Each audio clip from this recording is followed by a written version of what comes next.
Hey guys, welcome back to our channel சமையல் குடில். இன்னைக்கு நம்ம ரொம்பவே டேஸ்டியான மைசூர் பாக் எப்படி செய்யறதுன்னு பார்க்க போறோம். அதுக்கு முன்னாடி நீங்க இன்னும் நம்ம சேனலை சப்ஸ்கிரைப் பண்ணலனா மறக்காம சப்ஸ்கிரைப் பண்ணிருங்க. இந்த வீடியோவை ஸ்கிப் பண்ணாம ஃபுல்லா பாருங்க. ஒரு கடாயில 2 கிளாஸ் கடலை மாவு சேர்த்து சிம்ல வச்சு வாசம் வர வரைக்கும் வறுத்துடலாம். அதே கடாயில 1 கிளாஸ் ஆயில், 1 கிளாஸ் நெய் சேர்த்து சூடு பண்ணிடலாம்.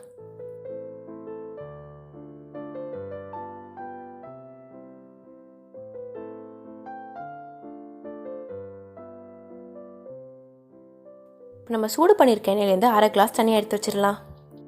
மீதி இருக்க 1/2 கிளாஸ் எண்ணெயில் நம்ம வறுத்து வச்சிருக்க கடலை மாவை கொஞ்சம் கொஞ்சமாக சேர்த்து மிக்ஸ் பண்ணிடலாம்.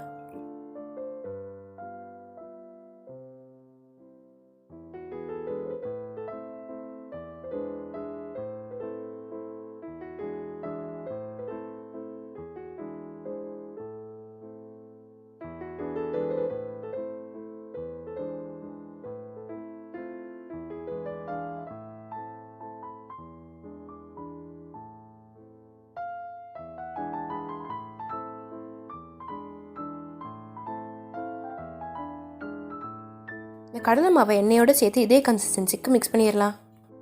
1 கிளாஸ் கடலை மாவுக்கு 1/2 கிளாஸ் ஜீனி எடுத்துக்கலாம். நம்ம எடுத்துருக்க 2 கிளாஸ் கடலை மாவுக்கு 3 கிளாஸ் ஜீனி சேர்த்து இது முழுகிற அளவுக்கு தண்ணி ஊற்றி கொதிக்க விட்டுடலாம்.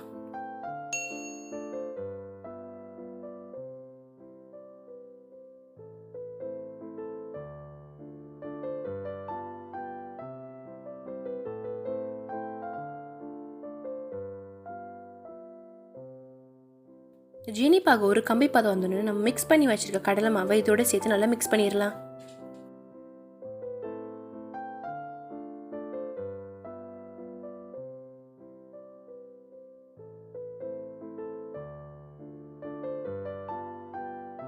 நம்ம தனியாக எடுத்து வச்சிருக்க 1/2 கிளாஸ் எண்ணெயை இதோட கொஞ்சம் கொஞ்சமாக சேர்த்து மிக்ஸ் பண்ணிடலாம்.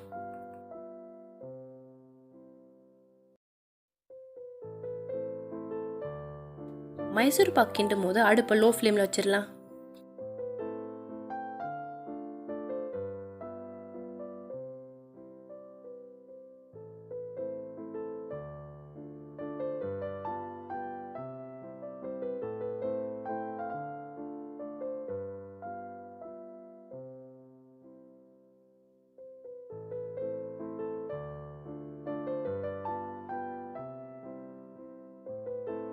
இது நல்லா சுருண்டு ஒட்டாமல் வரும்போது நெய் தடவின ட்ரேக்கு ட்ரான்ஸ்ஃபர் பண்ணிடலாம். இதோட 1 டேபிள் ஸ்பூன் நெய் சேர்த்து நல்லா ஸ்ப்ரெட் பண்ணிடலாம்.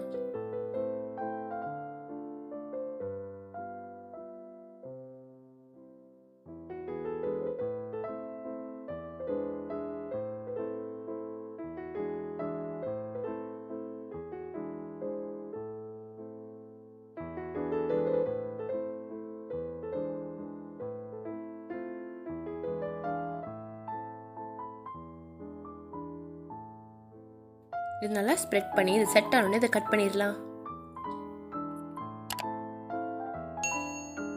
இப்போ நம்மளோட டேஸ்டியான மைசூர் பாக் ரெடி.